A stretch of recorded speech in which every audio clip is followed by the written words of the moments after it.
बिस्मिल्लाहिर्रहमानिर्रहीम। अस्सलाम वालेकुम नाज़रीन, प्रोग्राम मुकाबिल में मेरे और आमिर मतीन साहब की तरफ से देखने वालों को हम खुश आमदेद कहते हैं। नाज़रीन, गिलगित बल्तिस्तान की जो असेंबली है उस पर अचानक से ताले लगा दिए गए। स्पीकर पर भी असेंबली के अंदर दाखिल होने पर मुकम्मल पाबंदी लगा दी गई। IG की फौरी तौर पर छुट्टी कर दी गई और वज़ीर आला का जो इंतखाब था उसे भी 3 रोज के लिए मौखर कर दिया गया। सियासी मंडी की बज़ाहिर ऐसा लग रहा है कि तैयारियां फुल हो चुकी हैं, मगर खरीदार गिलगित असेंबली को फतह करने भी पहुंच गए हैं। गिलगित बल्तिस्तान की असेंबली और वहां की जो सियासी हालात हैं उनके ऊपर तज्ज़िया आमिर साहब का हम शामिल करेंगे। मगर एक और अहम चीज़ वो है नैब ऑर्डिनेंस। नैब का तरमीमी ऑर्डिनेंस तो आ गया, इसके सियासी मुज़मरात क्या होंगे ये भी आज आपके सामने हम रखेंगे। और इसके साथ साथ डॉलर और रुपए के उतार चढ़ाव ने पाकिस्तानी अवाम को चकरा दिया है। दाल रोटी है वो मुयस्सर नहीं है, सब्सिडीज हैं वो भी खत्म हो रही हैं, बुनियादी अशिया की अगर बात करें वो भी अवाम की पहुंच से दूर हो रही हैं। सवाल ये मैं करूंगी आमिर साहब के सामने और जवाब और तज़िया उनका लूंगी कि क्या हुक्मरानों के अलल्ले तलल्ले खत्म हो रहे हैं। ये एक सवाल है जिसके ऊपर हम मईशत पाकिस्तान की इकॉनमी को डिस्कस करेंगे। आमिर साहब, जीबी को भी गिलगित बल्तिस्तान हंस क्यों रहे हैं? मुझे अलल्ले तलल्ले जो है ना ये बड़ा टंग ट्विस्टर है, इस पे हमेशा हंसी आ जाती, मेरे से सही निकलता नहीं है। चलिए, अच्छा कि आपने मुझे ये बताइए, कल तक हम यहाँ पर इसी सेट पे बैठ के ये बात कर रहे थे कि इलेक्शन कब होंगे, कैसे होंगे। जो बातें थी कि पावर शेयरिंग का फॉर्मूला तय हो गया, आज मुतज़ाद इत्तलात आ रही हैं। कोई कह रहा जी हतमी फैसला नहीं हुआ, कोई कह रहा जी अभी हम सोच विचार कर रहे हैं। इलेक्शन होंगे भी, कब होंगे? सियासतदान जो है असूली तौर पे एक संजीदा बरादरी होती है, संजीदा बातें करनी चाहिए, पॉलिसी साज होते हैं, मुल्क चलाते हैं। तो मगर ये एक अजीब सा सर्कस सा बन गया, एक मजाक बन गया कि आज ही की मुख्तलिफ मुतज़ाद खबरें जो आ रही थी कि कल मैं टीवी पे देख रहा था कि शर्मिला फारूकी साहबा जो हैं वो कह रही थी कि ये मुलाकातें जो दुबई में, कौन सी मुलाकातें, उन्होंने बड़े इतने कॉन्फिडेंट से कहा सना बुच्चा के प्रोग्राम में कि कोई मुलाकातें हुई नहीं, आपको इतलाई गलत है। और उनके साथ जो है अज़मा बुखारी थी नून लीग की, उन्होंने भी इंडोर्स किया, उन्होंने कहा जी मेरी तो कोई ऐसी इतला नहीं, कोई मुलाकात नहीं हुई है। आज शाजिया मरी साहबा जो हैं उनका बयान आया हुआ है कि जी मुलाकातें हुई हैं, बल्कि राउंड्स ऑफ मुलाकातें हुई हैं, पूरा हफ्ते में राउंड्स ऑफ कई मुलाकातें हुई हैं, मगर कोई ऐसा लाएमल तय नहीं हुआ कि टेकर गवर्नमेंट पे भी कोई फैसला नहीं हुआ, और आपस में इलेक्शन किस तरीके से लड़ना है उसके ऊपर भी कोई फैसले नहीं हो सके। तो जिससे ये बात अभी, इसलिए जब तक इन फैसले ये लोग नहीं करते, ये तो 12 अगस्त को असम्बलियाँ तो शायद वो, क्योंकि प्राइम मिनिस्टर कह चुके हुए हैं और उसको आगे ले जाना मुश्किल है। 60 दिन का या 90 दिन का सिर्फ वहाँ तो ये बहस अब एक रह गई है कि अगर 2-1 दिन पहले कर देंगे तो 90 दिन के तक इलेक्शन हो सकेंगे, अगर 12 अगस्त को ही रात को अपने टाइम पे होती हैं तो फिर 60 दिन के अंदर इलेक्शन होना है। ये तो वैसे आइनी तरीका है। मगर पंजाब के KP के इलेक्शन का जो कि 14 मई की डेट वो भी डिलेड अनाउंस की गई थी, और उसको तो लगता है बचपन में अनाउंस की गई थी, हम छोटे छोटे थे जब मेरे भी बाल काले थे, तो उसको माजी के करीब को देखते हुए तो नहीं लगता कि ये अब इसमें कोई जान रह गई है, ख़ास तौर पे जबकि इलेक्शन कमीशन को कानून में तरमीम करके ये इख्तियार दे दिया गया है कि शेड्यूल भी वो देंगे, डेट भी वो अनाउंस करेंगे। तो जिस तरह पिछली दफ़ा बहाने बनाए गए कि जी वो फोर्सेस भी नहीं है, पैसे भी नहीं है, मुल्क के हालात भी ठीक नहीं है, और कच्चे के अंदर जो ना डाकू बहुत आ गए और ऑपरेशन चल रहा है, और ऑपरेशन चल रहा है। वो अब आप देखें, कोई आपने पिछले चंद दिन से लग रहा था कि इंडिया के और अफगानिस्तान के बॉर्डर पे सिचुएशन नहीं है कि जिस तरह के DG खान के इलाके में डाकुओं की सिचुएशन है, और दिखाया था आर्मर्ड कारें जा रही हैं और तोपखाना जा रहा है, वो एकदम से खबरों से गायब हैं। सो अब ये एकदम से अगर इलेक्शन करवाते हैं तो ये होगा कि जनाब एकदम से मामला सारे मुल्क के ठीक हो गए हैं। हालांकि कल की रिपोर्ट आई है कि 79% दहशतगर्दी के मामलात वो हैं। अगर रोकना चाहें तो 100 बहाने हैं, ना रोकना चाहें तो करवा लें, करवाएंगे तो तभी हम हमारे जैसे लोग सवाल करेंगे कि जनाब अब मामला ठीक है। तो बुनियादी बात है नीयत का। अब ये आइन कानून इस मुल्क में नहीं रह गया, इसमें आ गई है नीयत कि अगर वो चाहें और उसके आगे इदारे बेबस हो गए हैं। जुडिशरी तो बिल्कुल बेबस हो गई है, लाचार हो गई है, हेल्पलेस हो गई है, हाथ खड़े कर दिए कभी हैं। जुडिशरी तो भी हेल्पलेस हो सकती है? हेल्पलेस वो तो खैर माजी हमारा हेल्पलेस की रहा है, मगर दरमियान में हमें एतजाज हसन और खुसा साहब जैसे लोगों ने और चंद लोगों ने लाहौर में राउंड टेबल करके ये उम्मीद दिला दी थी कि खुसा साहब जो है ना ये कार्निलियस की एवाटार हैं, जो है ना अवतार कहा जाता है शायद उर्दू में, ये उनके जो है ना अवतार हैं और ये जो है ना नज़रिया ज़रूरत को फाड़ के फेंक देंगे और ये करवाएंगे, इम्प्लीमेंट करवाएंगे। कल प्राइम मिनिस्टर को बुलाएंगे और उनकी छुट्टी करवा देंगे, फलाने को बुलाएंगे, छुट्टी करवा देंगे। वो अभी वो इंतज़ार पहले सोचा जा रहा था, ये बताया जा रहा था कि सितंबर का इंतज़ार किया जा रहा है कि ये जाएंगे तो फिर आएंगे तो पाकिस्तान के सारे कानूनी और आईनी मसाइल का हल निकल आएगा। अब पता चल रहा है कि गवर्नमेंट से ज़्यादा बड़ी, अब ये हम खुले उससे कह सकते हैं, पहले इस तरह की बात करते हुए डर लगता था कि हमें ये लगता है कि जिस तरीके से इलेक्शन हर मुकदमात को 6-7 मेजर मुकदमात हैं, आईनी तरामीम का मिल है जो कि नैब के अंदर की गई हैं, फिर इलेक्शन के कानून में तरामीम की गई हैं, प्रोसीजर्स का बिल पेश किया गया है और इलेक्शन का वो है लामहदूद इख्तियारात का है, मगर एक साल से लटकाए जा रहे हैं। अब ये तासुर बन गया है कि शायद चीफ जस्टिस साहब खुद इंतज़ार कर रहे हैं कि अल्लाह करे जो है सितंबर आए और मैं बाइज्जत तरीके से घर पे चला जाऊं, इससे पहले कि मेरी मजीद कोई टेपे ख़ानदान की आएँ या मुझे कुछ और तरीके से मजीद कोई ऐसी कसर नहीं रहेगी। आप देखें कि ये गिलगित बल्तिस्तान तफसीलन बात करेंगे। उससे पहले आज़ाद कश्मीर के प्राइम मिनिस्टर को इसलिए फारिग कर दिया गया कि उन्होंने जी एक बयान हमारे ख़िलाफ़ दिया है। यहाँ पहले नाअहली होती रही है कंटेम्प्ट के अंदर, जो गिलानी की हुई थी, मगर उन्होंने सीधी अदालत में हुकूमतुल्ली की कि नहीं, उनको वार्न किया गया। ये जिस तरह की बात के ऊपर एक जुमला 2-4 कहने के ऊपर उनको फारिग किया गया है, इस तरह की कंटेम्प्ट तो हर रोज़ चीफ जस्टिस साहब और पूरी अदलिया के ऊपर हो रही होती है। जजेस का नाम ले लेके जलसों के ऊपर हर चौराहे पे हो रही है। अगर पैमाना रखा जाए आज़ाद कश्मीर वाला कंटेम्प्ट ऑफ कोर्ट का, तो फिर यहाँ हर हफ्ते में 6-6 गवर्नमेंटें बदलें और 50-50 लोग जो है ना जेल में जा रहे हों, तो वो बस एक मजाक बन गया। सो ये उम्मीद मगर की जा रही है कि इन दोनों को शायद सूट करता है तो इलेक्शन में है, मगर ये क्लियरली अब नज़र आ रहा है कि इलेक्टोरल अंडरस्टैंडिंग नहीं हो पाएगी। ये जो ही इलेक्शन का फैसला होगा तो एक तो इनको ऑटोमेटिकली 40 साल का फैसला नहीं हुआ अभी? नहीं, इलेक्शन का फैसला डिसॉल्व होने की इशारा उन्होंने दे दिया, क्या ऐलान कर दिया है प्राइम मिनिस्टर ने कि हम जो है 12 अगस्त को जो है जब टाइम खत्म होगा या उससे पहले जो है टाइम के ऊपर असम्बलियाँ जो है ना डिसॉल्व कर दी जाएंगी। दरमियान पहुंचने में निगरान हुकूमत मगर ये निगरान हुकूमत का फैसला नहीं हो पा रहा। ये जो आज शाज़िया मरी के बकौल कोई पहले तो ज़राए के हवाले से खबरें चल रही थी ना, अब शाज़िया मरी के साहबा का बयान आया है कि जनाब ये इस पे केयर टेकर पे अभी हमारे दरमियान कोई फ़ैसला नहीं हुआ। सो ये फ़ैसला नहीं हुआ कि कौन, पता नहीं ये दुबई वालों ने करना था या पिंडी वालों ने करना है, तो ये ही नहीं पता, मगर सभी को मिलजुल के करना है। तो पीटीआई तो बाहर हो गई है, वरना अगर या राजा रियाज टेक्निकली था वो तो राजा रियाज साहब ने और शहबाज शरीफ साहब ने बैठ के फैसला करना है, मगर उसके अंदर बाकी स्टेक होल्डर्स भी क्योंकि इम्पॉर्टेंट हैं। गवर्नमेंट के अंदर पीडीएम की गवर्नमेंट है, तो पीपल्स पार्टी भी इम्पॉर्टेंट है, पिंडी वाले भी इम्पॉर्टेंट है। तो अगर तो तरीक़ाकार वही रहा जो पंजाब में रहा है, ख़ास तौर पर केबी में भी थोड़ा सा मिलता जुलता, तो फिर तो इस मुल्क का खुदा ही हाफिज़ है कि अगर आपने इस्लामाबाद के अंदर भी वैसे ही निगरान हुकूमत लेके आनी है जैसे कि पंजाब में लेके आई है, तो अच्छे बुरे हालात, वैसे भी कोई इतनी उम्मीद नहीं आइंदा आने वाले दिनों में अच्छे हालात की, फिर तो और आप समझ लें कि अलग बुरी खबरें होंगी।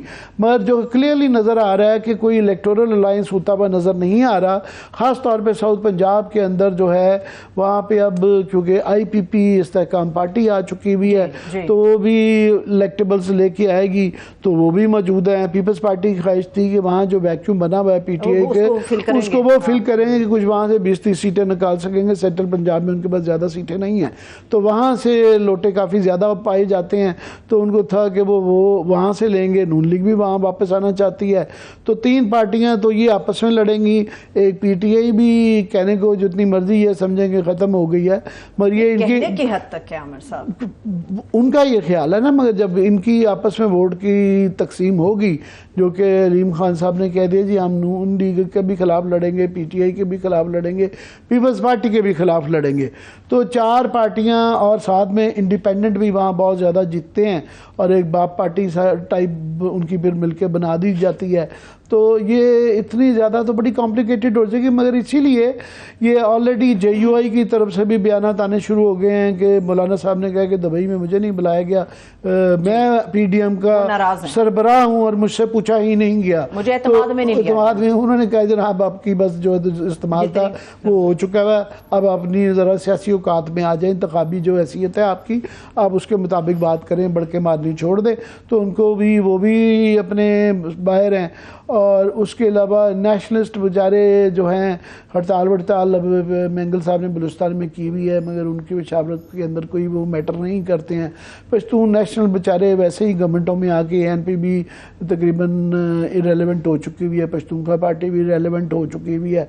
सो एमक्यूएम भी कोई इतनी इंपॉर्टेंट नहीं रह गई हुई है कि उनका मशवरा किया जाए, वो खबरों में नहीं आती हुई बेचारे। तो अभी बस ये इस पे नहीं, मगर आगे जो ही इलेक्शन अगर अनाउंस हो गए, निगरान हुकूमत आ गई, तो उसके बाद ये आपस में इलेक्टोरल इन सब की पीडीएम टूट जाएगी और फिर आपस में लड़ाई मार कुटाई चलेगी और ये पहले चौमुखी होगी। इस दफ़ा पहले था ना 2 पार्टी सिस्टम चलता था, फिर वो ट्राई पार्टाइट सिस्टम बन गया कि पीटीआई भी आ गई तो 3 पार्टियों के 3 तरफा।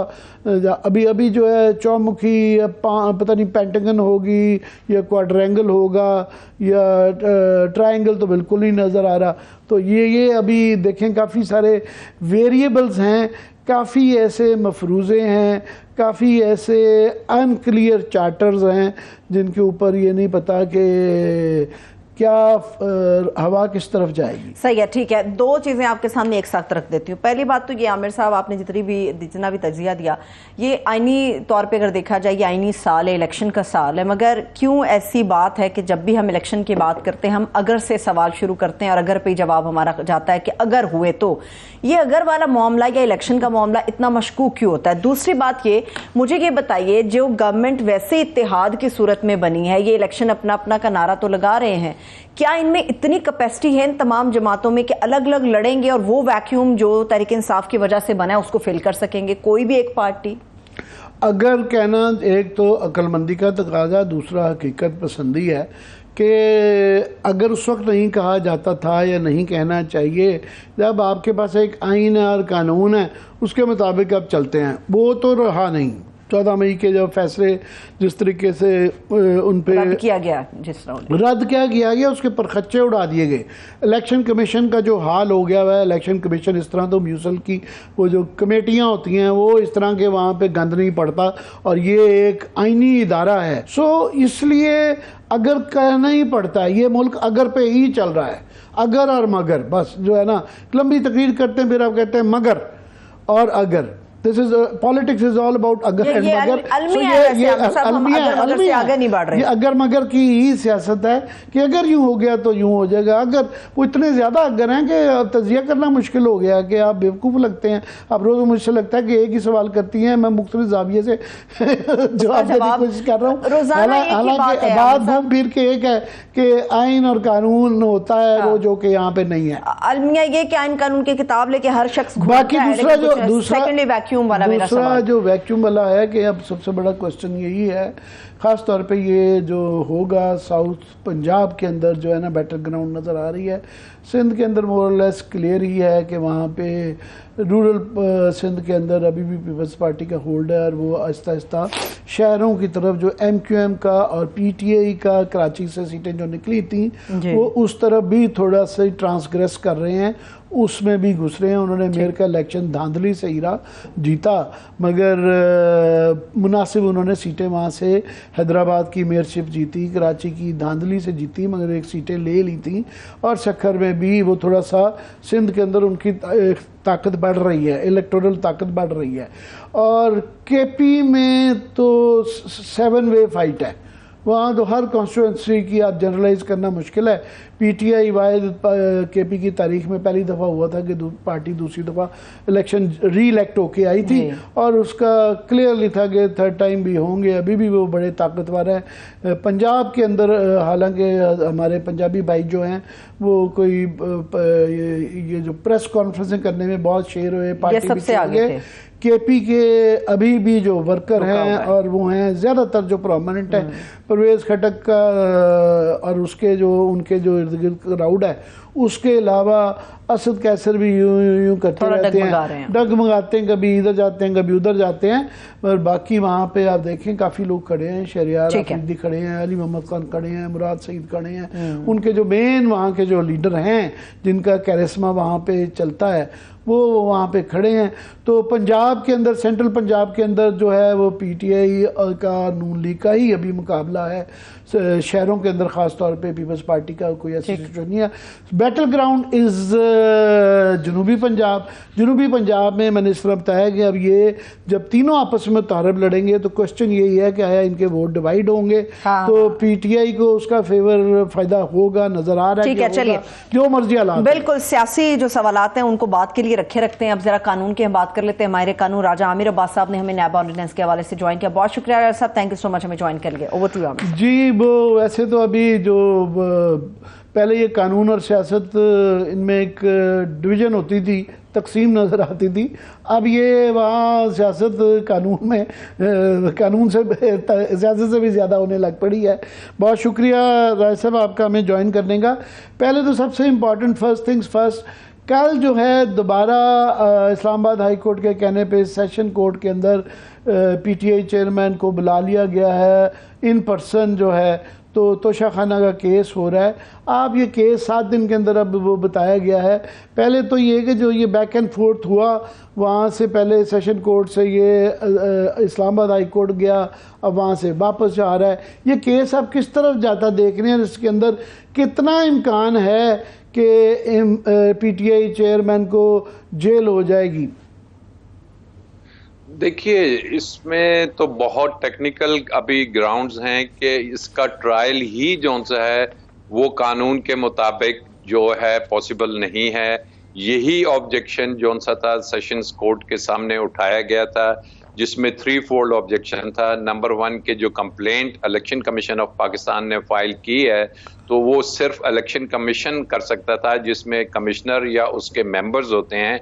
Secretary is not designated as election commission. Number 2 उसमें बात थी कि अगर ये मियाँ वाली की सीट की बारे में था तो ये सेशन कोर्ट्स मियाँ वाली में चलना चाहिए था, ना कि इस्लामाबाद इसकी जुरिस्डिक्शन बनती थी। एंड ऑन टॉप सेक्शन 137 है गालिबन सब क्लॉज 4 इलेक्शन एक्ट 2017 में, जो कहता है कि अगर जो स्टेटमेंट होती है एनुअल या जो गोशवारा होता है, कोई अगर पार्लियामेंटेरियन वो दुरुस्त नहीं फाइल करता तो फिर इलेक्शन कमीशन उसके खिलाफ करप्शन एंड करप्ट प्रैक्टिस जो कि लॉ में है उसका रेफरेंस भेज सकती है विद इन 120 डेज। और अगर 120 दिन से ज्यादा होता है तो वो टाइम बार्ड हो जाता है। ये क्वेश्चन भी था कि जो ट्रायल कोर्ट के सामने उठाया गया। ट्रायल कोर्ट ने इन तीनों क्वेश्चंस को रद्द किया और कहा कि नहीं, मैं ट्रायल कर सकता हूं। सेशन कोर्ट इस्लामाबाद ने, जिसकी क्रिमिनल रिवीजन लगाई गई थी इस्लामाबाद हाई कोर्ट में, और इस्लामाबाद हाई कोर्ट ने डिसाइड करना था कि जनाब ये जो सेशन कोर्ट ने फैसला किया है ये दुरुस्त किया है या कि जो एक्यूज्ड हैं उनकी तरफ से जो ऑब्जेक्शंस हैं वो सस्टेन करेंगे। लेकिन इस्लामाबाद हाई कोर्ट ने अपना फैसला देने की बजाय केस को रिमांड कर दिया। अब जब ये रिमांड हुआ, दोबारा सेशन कोर्ट्स में गया, एक तो ये कि जी पीटीआई ने बड़ा कहा कि हम कोई मार्का जीत गए, तो इसमें टेक्निकली उनको कोई फायदा नहीं हुआ। एक हुआ कि टाइम गेन हो जाएगा। And now once again if it is decided by the sessions court, क्योंकि वो तो ऑलरेडी अपना व्यू दे चुके हैं, तो अगर वही फैसला करते हैं ये फिर से इस्लामाबाद हाई कोर्ट में आके चैलेंज होगा और फिर उसको फैसला देना पड़ेगा इस्लामाबाद हाई कोर्ट को, फिर सुप्रीम कोर्ट है। तो मैं नहीं समझता कि इतनी जल्दी इसमें जो सोचा जा रहा है कि जी बस हम कन्विक्शन करके खान साहब को नाअहल कर देंगे, वो कोई पॉसिबिलिटी नजर आ रही है। और टेक्निकली तो ये केस मेरिट्स पे अगर चलेगा तो इसमें किसी किस्म की कन्विक्शन नजर नहीं आ रही। अगर होगी भी तो ये बड़ा लंबा प्रोसीजर है कि ये होते होते कई साल लग जाते हैं। वैसे ये एक बदकिस्मती है कि पहले ही सुप्रीम कोर्ट एक मुनकसम नज़र आया। उसके मुनकसम होने की वजह से, जुडिशरी के मुनकसम होने से ओवरऑल जुडिशरी अंडरमाइन हुई और उनके अहकामात के अंदर जान नहीं रही, सारे कमज़ोर हुए, जिससे कि पूरा पाकिस्तान का अदालती निज़ाम कमज़ोर हुआ। अब इस्लामाबाद हाई कोर्ट की भी इस तरह की सूरत हाल हो रही है कि वहाँ पे ये जो टिरियन वाइट वाला केस था उसके अंदर फैसला रिजर्व किया गया। फिर एक जज साहब ने अपना पब्लिक कर दिया कि जनाब ये इतने अरसे से आप इसको रिजर्व नहीं रख सकते हैं, इसको पब्लिक करना चाहिए। अब पीटीआई ने चीफ जस्टिस साहब के ऊपर ऑब्जेक्शन लगा दी है कि जनाब हमें आप पे इतराज़ है तो रिक्यूज़ करें। उन्होंने वो अगले दिन फैसला करके दोबारा भेज दिया।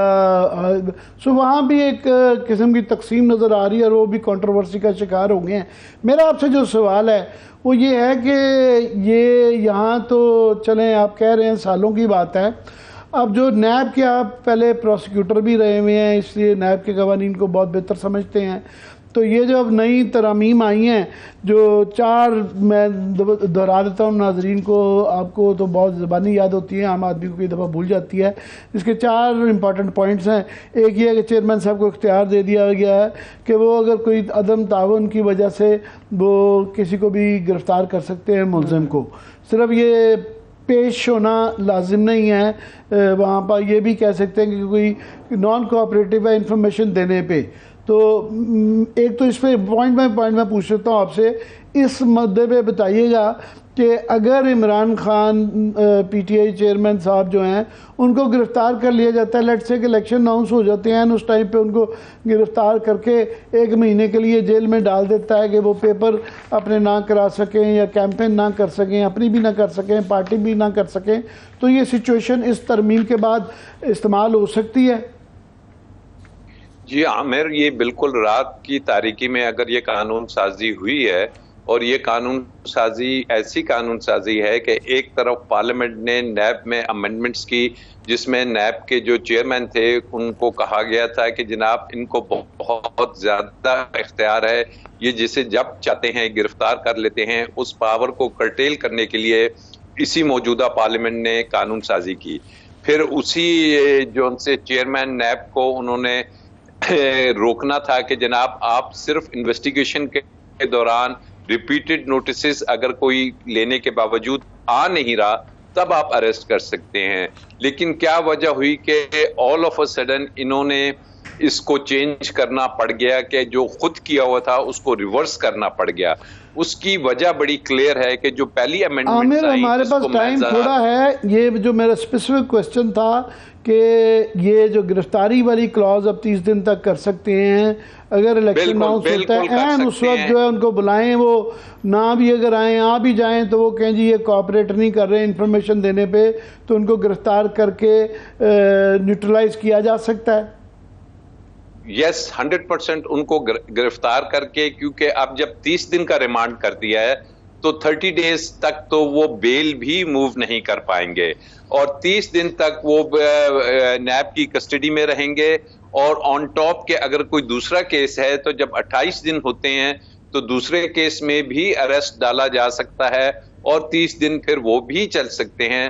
तो इसकी कानून की बदनीयती या मैलाफाइडी यही है कि उनको कस्टडी में रखना है उनको, क्योंकि दूसरे केस से याद आया कि तरमीम के तहत अब जो आ गई है तो ये जो अलकादर ट्रस्ट केस है उसके अंदर जो है वादा माफ गवाह वाली जो कि जिसके चेक किया जा रहा है हाँ। कि ये आजम खान शायद हो सकता है कि वो इतने दिनों से गायब हैं। ये भी एक बड़ी पाकिस्तान की तारीख में पहली दफ़ा हुआ होगा कि छोटे मोटे लोग तो उठाए जाते हैं। पाकिस्तान का सबसे जो बड़ा होता है ब्यूरोक्रेसी में प्रिंसिपल सेक्रेटरी साहब वो गायब हैं, पहले गिरफ्तार हुए हैं, फवाद हसन फवाद गिरफ्तार हुए हैं, मगर ये कि वो पता ही नहीं है 3 हफ्ते से हैं किधर। और अब ये खबरें आ रही हैं कि शायद अप्रूवर बन के निकलें, तो अगला केस तो वो भी तो हो सकता है फिर उसके बाद। असल में केस वही है ये अलकादर वाला, क्योंकि दो मेन अमेंडमेंट्स कर दी। पहली इन्होंने कर दी कि जो गिफ्ट है, एक सेक्शन 14A डाल दिया कि गिफ्ट अगर किसी को मिलता है तो उस गिफ्ट में ऑटोमेटिकली प्रिजम्पशन ये होगी कि वो करप्शन एंड करप्ट प्रैक्टिस है, अनलेस एंड अनटिल कि एक्यूज्ड खुद साबित करे कि जी ये करप्शन वगैरह नहीं है। जो बर्डन ऑफ प्रूफ पहले इन्होंने शिफ्ट किया था नैब पे, उसको दोबारा रिवर्स कर दिया गिफ्ट की हद तक, और इसमें गिफ्ट ही है। नंबर 2, पहली अमेंडमेंट की कि अप्रूवर की जो स्टेटमेंट है वो दूसरों के खिलाफ इस्तेमाल नहीं हो सकेगी। अब इन्होंने कहा उसको कि जी ये स्टार एविडेंस होगा जो अप्रूवर की स्टेटमेंट होगी, और वो स्टेटमेंट में आपने एक नाम ले लिया, इसमें शहजाद अकबर साहब जिनके भाई भी मिसिंग है। बहुत शुक्रिया राजा आमिर अब्बास साहब हमारे साथ मौजूद थे। एक छोटी सी ब्रेक की तरफ चल रहे हैं। जब हम ब्रेक से वापस आएंगे तो गिलगित बल्तिस्तान और वहां की असेंबली में जो सियासी अफरा तफरी मची हुई है, इसके नताज क्या बरामद हो सकते हैं, इस पर हम बात करेंगे। हमारे साथ रहिए।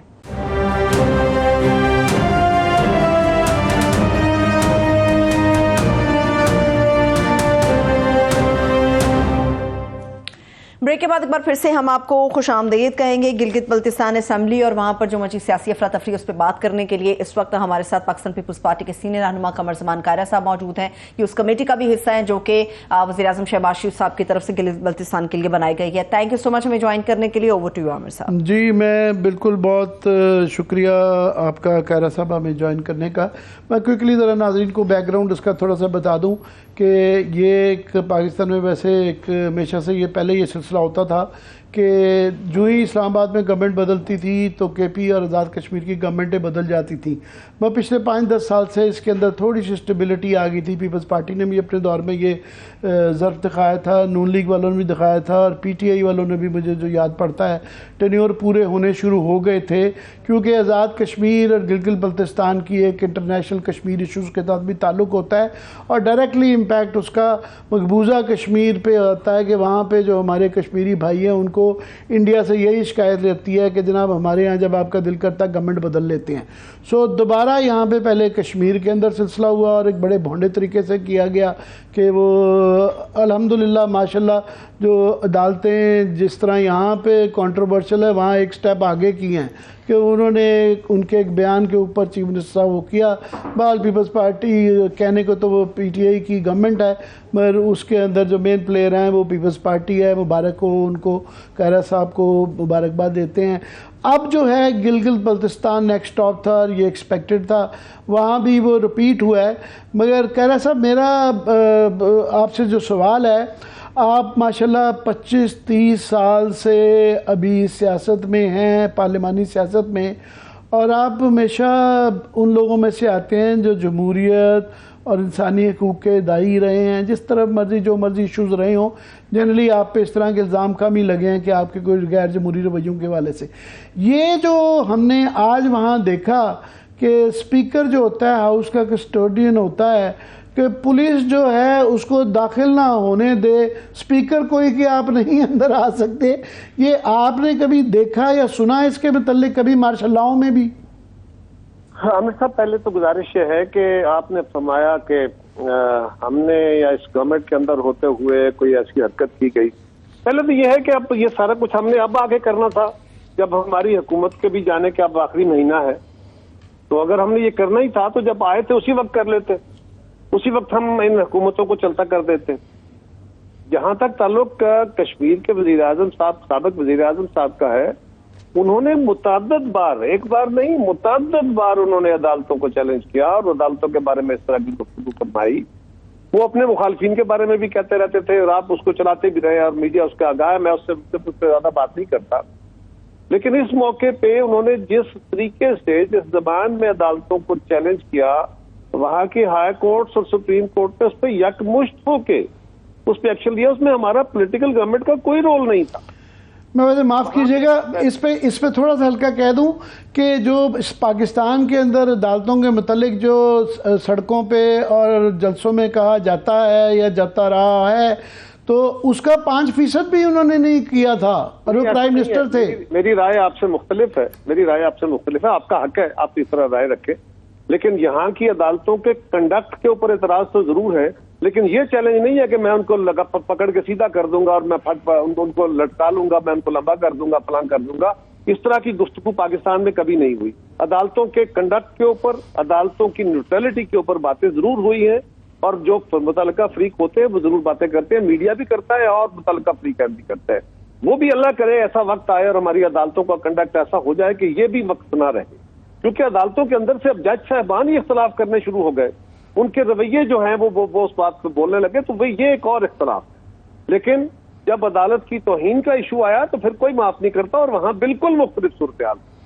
अब जहां जो सूरत हाल यहाँ पे बनी है जीपी में, जीपी के चीफ मिनिस्टर साहब, और बिल्कुल पिछली गवर्नमेंट आजाद कश्मीर की जब से हमारी हुकूमत आई है, कोई एक शिकायत उनकी कि हमें पैसे टाइम पे नहीं मिले, हमारी तरफ से कोई एडमिनिस्ट्रेटिव उनके साथ ज्यादती हुई, उनके प्रोजेक्ट डिले किए गए, उनकी सब्सिडियां कम की गई, कोई, मैं आपको गारंटी से कह रहा हूं, बाकी पाकिस्तान के सूबों से ज्यादा उनका ख्याल रखा गया। मैंने खुद बतौर इंचार्ज मिनिस्टर के या इंचार्ज एडवाइजर के इसका एक एक बात का ख्याल रखा, और वजीर आजम साहब का भी इस पर मुकम्मल तौर पर तावन था तमाम वजारतों के साथ, और बल्कि अनप्रेसिडेंटेड था कि आजाद कश्मीर के साबिक वजीर आजम और जीबी के चीफ मिनिस्टर, जो दोनों पीटीआई के थे, और उस वक्त पीटीआई हमारे जबरदस्त मुखालिफ, जोर से मुखालफत कर रही थी, हमने दोनों को वजारत अमूर कश्मीर में बुला के प्राइम मिनिस्टर से पहले मीटिंग कराई, फिर वहां बुला के उसके बाद प्लानिंग और फाइनेंस के वज़रा को दावतें दी, उनके साथ बैठ के मामला हल किए, उनके पैसे दिलवाए, सब कुछ।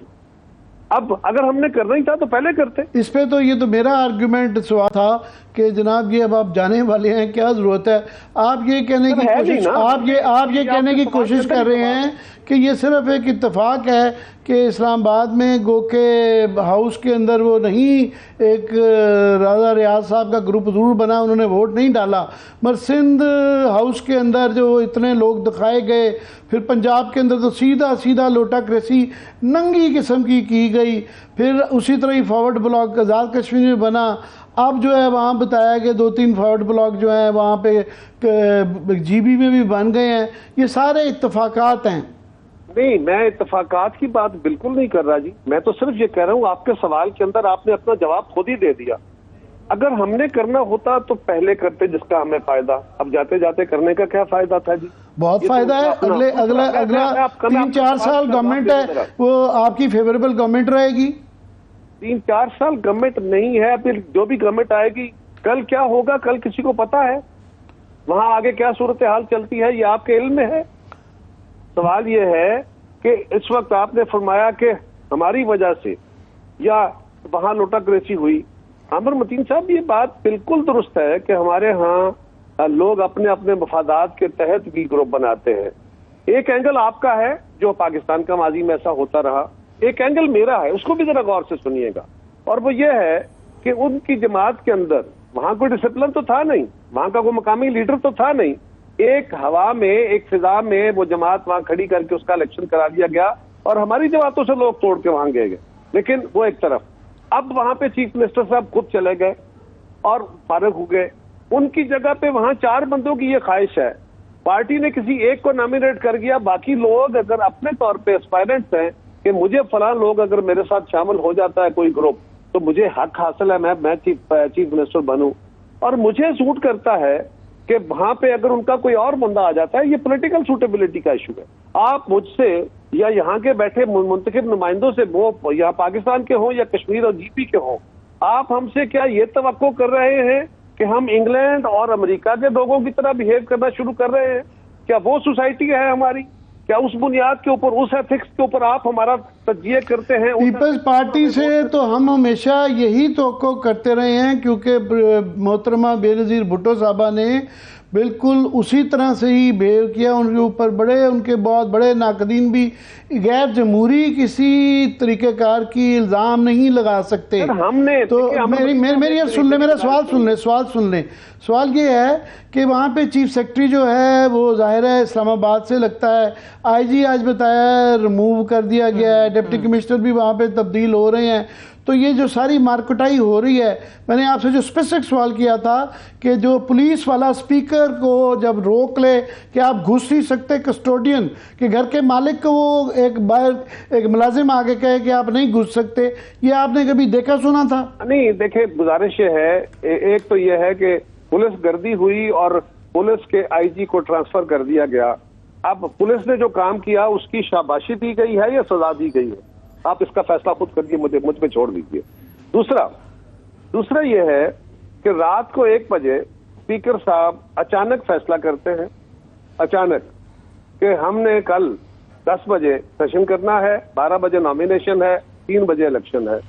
उनके मेंबरान यहाँ पे हैं, वो कोई इस्लामाबाद में है, कोई मुल्क के कहीं और जगह पे गया हुआ है, और वहां पे लोगों को ये अपॉर्चुनिटी नहीं है। अगर कोई बंदा फर्ज करे जो K2 के बेस कैंप के करीब जाके वहां की कंस्टिट्यूंसी है, वहां का बंदा अपने गांव में है, उसको तो गिलगित आने के लिए 10 घंटे चाहिए होते हैं, 8 घंटे 6 घंटे। तो क्या ये एक फेयर तरीका कार था? स्पीकर साहब ने जो कुछ किया वो बदनीति पर मबनी था, उसको चैलेंज किया गया, उसको गवर्नर के पास भी चैलेंज किया गया और कोर्ट ऑफ लॉ में चैलेंज किया गया, और कोर्ट ऑफ लॉ ने उसको रोका। वहां पे अदालत का हुक्म मानने से इनकारी होने पे उसके बावजूद वो हठधर्मी का मुजाहरा करना चाहते थे, जिस तरह कौमी असेंबली के अंदर उनके डिप्टी स्पीकर ने किया, आज वहां भी यही मुजाहरा होने वाला था। और उसको अगर ये रोका गया है कि आप ये काम, क्योंकि अदालत का हुक्म है आप नहीं कर सकते, तो मुझे नहीं पता आप मुझ पे क्यों। वैसे तो माशाल्लाह अदालतें भी, मैंने कहा ना कि पाकिस्तान की तरह वहाँ 2-4 आगे ही हैं, आपका जो मर्जी व्यू हो, मगर मुझे वो आज़ाद कश्मीर के प्राइम मिनिस्टर को, जिस तरह यूसुफ रज़ा गिलानी को प्राइम मिनिस्टर को उड़ाया गया था, वो उनको कंटेम्प्ट की एक बिल्कुल डिफरेंट ग्राउंड्स थी। कंटेम्प्ट में अल्फाज को इस्तेमाल कर देने से कभी कोई प्राइम मिनिस्टर या चीफ मिनिस्टर पहले नहीं उड़ाया गया ना। मेरी सुन ले, अभी आपने IG को रिमूव कर दिया, मगर चीफ सेक्रेटरी साहब क्योंकि जो लाडले हैं, जो कि सारा वहाँ पे मुबैना तौर पे ऑर्केस्ट्रेट कर रहे हैं, उनको नहीं हटाया जा सकता था? देखिए, आपने फरमाया कि पुलिस ने ये किया था, मैंने अर्ज कर दिया। नहीं, वहाँ पे GB में डिप्टी कमिश्नर सिस्टम पुराना वाला है, वहाँ ओवरऑल इंचार्ज जो है पुलिस का भी वो चीफ सेक्रेटरी साहब होते हैं। देखिए, गुजारिश ये है कि IG वहाँ पे बिल्कुल अपनी एक इंडिपेंडेंट पोजीशन है, यकीनन फेडरल गवर्नमेंट की तरफ से जो स्ट्रक्चर है वो वहाँ पे जवाबदेह है, लेकिन IG बिल्कुल उनके मातहत नहीं होता।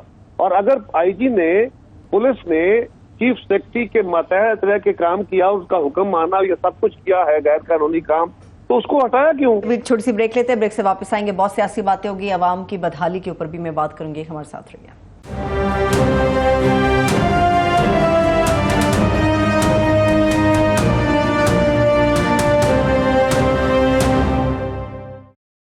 Welcome back. आमिर साहब, अवाम बड़ी बदहाली के अंदर है, रुपया ऊपर नीचे जाए या डॉलर ऊपर नीचे जाए, इसका सरासर जो नुकसान या फायदा है वो अवाम को है, और अवाम इस वक्त मुकम्मल तौर पे चकरा गए। महंगाई बहुत ज्यादा है, बिजली की कीमतों के हवाले से बहुत सारी खबरें सामने आ रही हैं, और जितनी भी अशिया ज़रूरियात थी वो सारी की सारी महंगी हो गई हैं, तकरीबन 25 से 30 के करीब। ये पूरी लिस्ट है, ये तो चला दें। महंगाई के पाकिस्तान के इस वक्त सबसे बड़े 2-3 मसले हैं।